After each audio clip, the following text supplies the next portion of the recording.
QuadQuiz!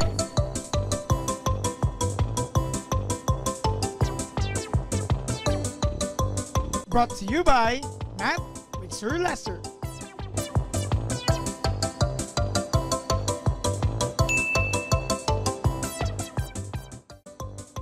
There are 3 questions for this video, and you are to answer them in 15 seconds each. Are you ready? In 3, 2, 1. Let's have this given function. What is the vertex of the graph of the given function?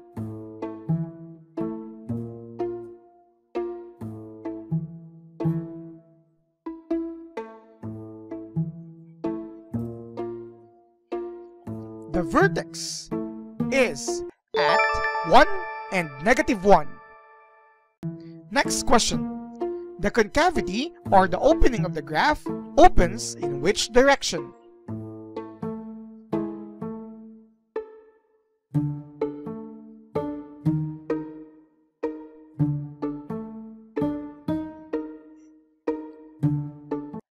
Answer: the graph opens upward. Last question. What is the maximum and the minimum values of the given function?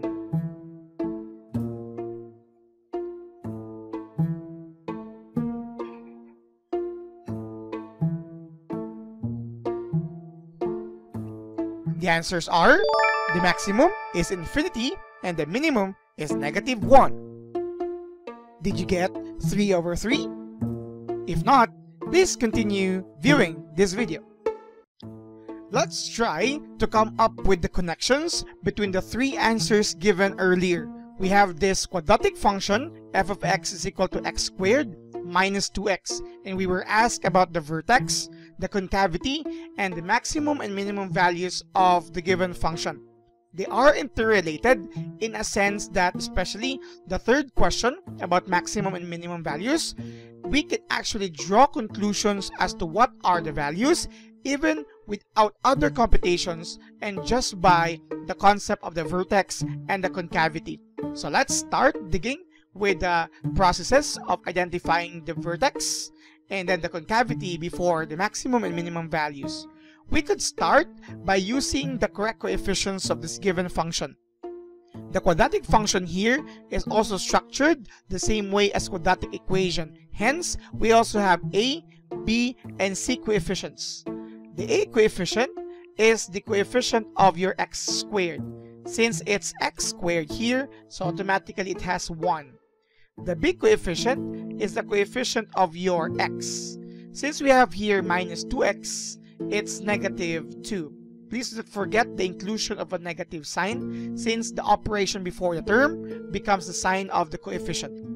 And since we don't have the constant here, you can just simply automatically say that the constant is 0.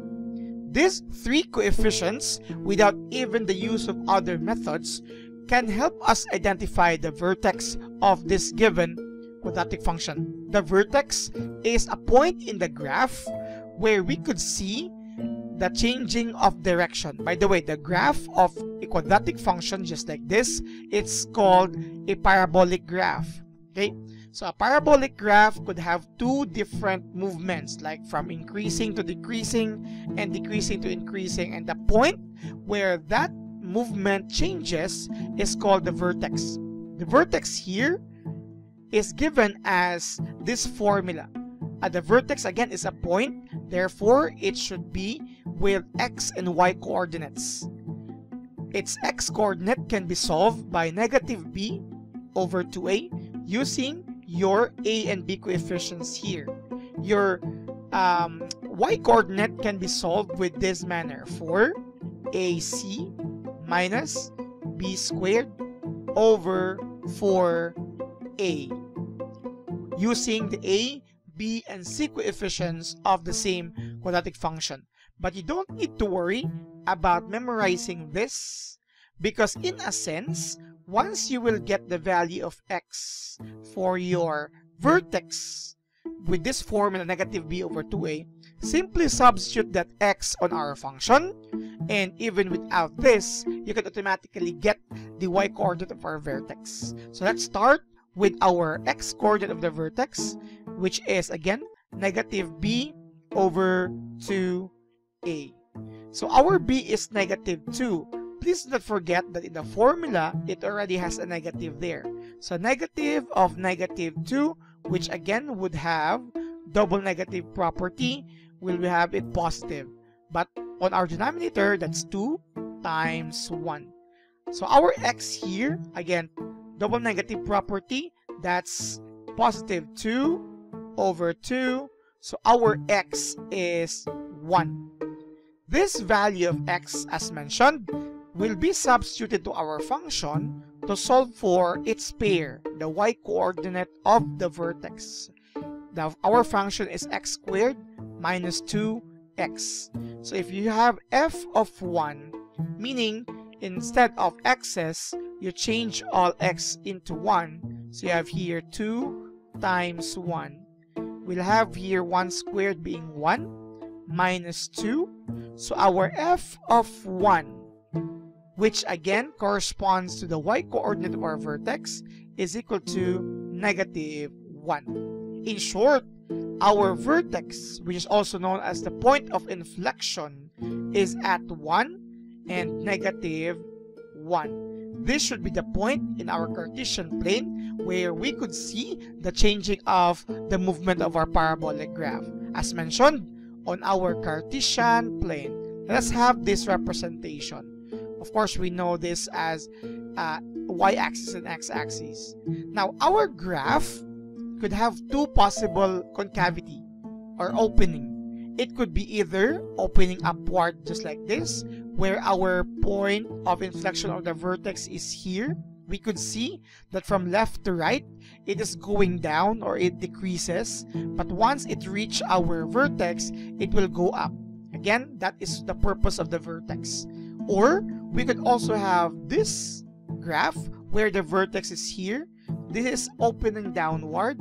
From left to right, it increases its value. But from here to there, once it reaches this vertex, it goes down. Now, the opening of our concavity is, again, only or either out upward or downward, can be determined by our A coefficient. You don't need to solve for anything here. Just by this value, you can determine its type of concavity. So this situation, if our A is greater than 0, our concavity opens upward. If our A is less than 0 or a negative integer or a negative number, it opens downward. Since our A coefficient here is 1, it's positive, we are now sure that this graph will be opening upward. But first, let's plot the vertex. The vertex is at 1 and negative 1. So 1, negative 1, the vertex is here. And since it fits this criteria here, we know that the graph should open upward. Our graph should look like this. This is just a sample, okay? This is just a sample representative figure. So it should look like that.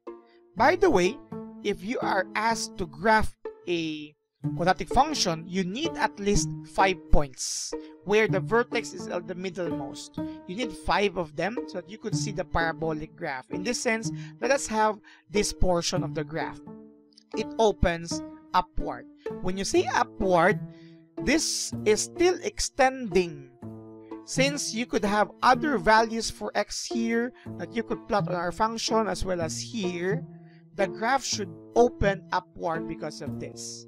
Now, that we have the vertex and the concavity, we can now analyze the maximum and the minimum values of this function. Now, look at this here. We don't need so much stress here or computation. Simply look at the two results. Since our graph opens upward, there are limitations to the value of your y-axis. This is your y-axis or also known as your f of x. This value is for your minimum and maximum. What is the minimum value for y? What is the maximum value for y? Just by understanding that it opens upward, looking at the vertical movement, we could see that from left to right, from here to there, it goes downward, right? It goes downward here. But once it reached our vertex, it bounced back and it goes up. This means that this point here, since our parabolic graph opens upward, this should be the lowest value. And we can now give the value for the minimum. Okay? The minimum value, when it is sure to be opening upward, is only the y value of your vertex. This is why these three concepts are interrelated. The y value of your vertex, or the y coordinate of your vertex, which results from your x coordinate using this formula, could either be the maximum or the minimum value. In this case, since the graph opens upward, it's the minimum value. So the minimum is -1. If ever, just if ever, this opens downward, so it just like this, if this opens downward, so the vertex having the same y coordinate should be the maximum. But in this case, since it's upward, it's the minimum value. So again, this is why these three are interrelated. Upward, you're sure that minimum is exact, and that is the value of the y coordinate of your vertex.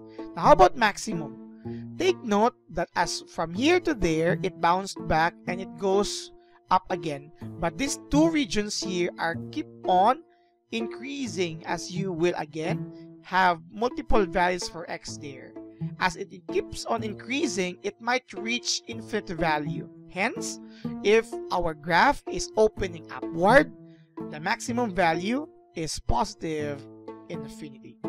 So these three are interrelated in a sense that your vertex will give you the y value that can be maximum or minimum, and that would be further clarified by the concavity, whether it's upward or downward. In this case, it's upward, hence the maximum is the infinity.